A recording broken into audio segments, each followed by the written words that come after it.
Maybe my next guest can help me out with that one. I'm joined by friend of the program, Iowa Congressman Steve King, who's joining us in Washington, D.C. How you doing, sir? I'm doing all right. Thanks for having me on, Andrew. I appreciate it. For the life of me, I am not getting a deal with Democrats that involves future spending cuts. We saw this with Reagan and O'Neill. Reagan gave the rates. They went up immediately. The cuts never came. Why are Republicans willingly putting themselves in the trap this time? Well, we also saw it with Bush 41, and his reward when he said, "Read my lips," was to not be reelected for his second term. Everything I know about in history that involves an agreement for an increase in taxes or a revenue increase in exchange for spending cuts down the line. Of course, the spending cuts never happened, and the tax increases happen easily in this town. But this kind of a deal is equivalent to trading land for peace. You know, it didn't work in the build up to World War II, and it didn't work for the Israelis trading off Gaza for peace, and neither is it going to work here to accept the promise of spending cuts in exchange for revenue enhancement. So we should remember that this has been about the President of the United States does not fear the fiscal cliff. Anything that happens with that, watch his pattern and watch how he thinks and how I read him at least.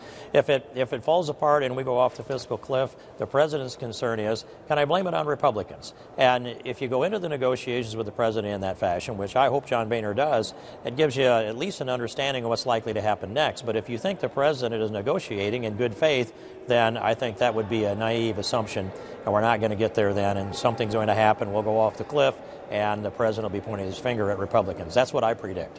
Here's what I don't get.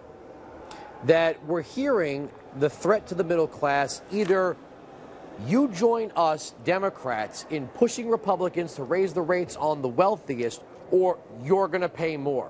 I don't remember the last time a president threatened a class of people, well, other than the top 2%. But here's the thing. This revenue, if it even comes in the way the Democrats think it's going to come in, is going to pay for government for about a week.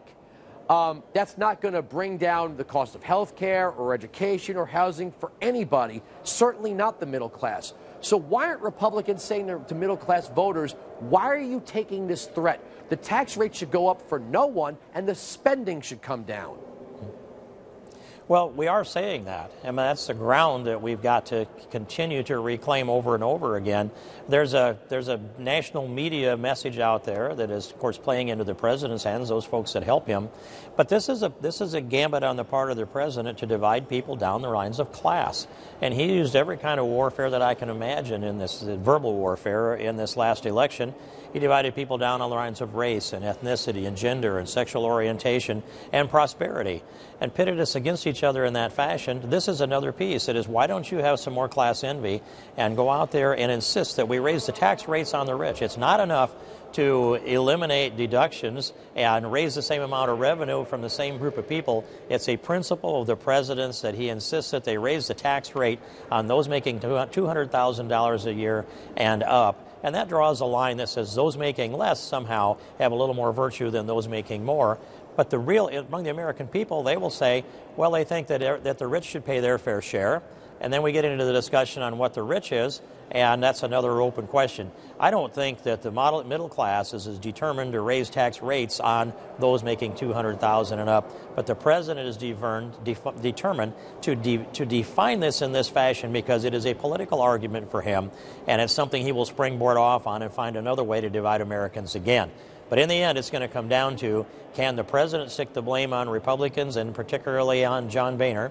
If he can do that, and go off the fiscal cliff, I think he gets most everything he wants. He'll recede perhaps a little bit from that if he thinks he can't blame Republicans, and for me, that's the bottom line.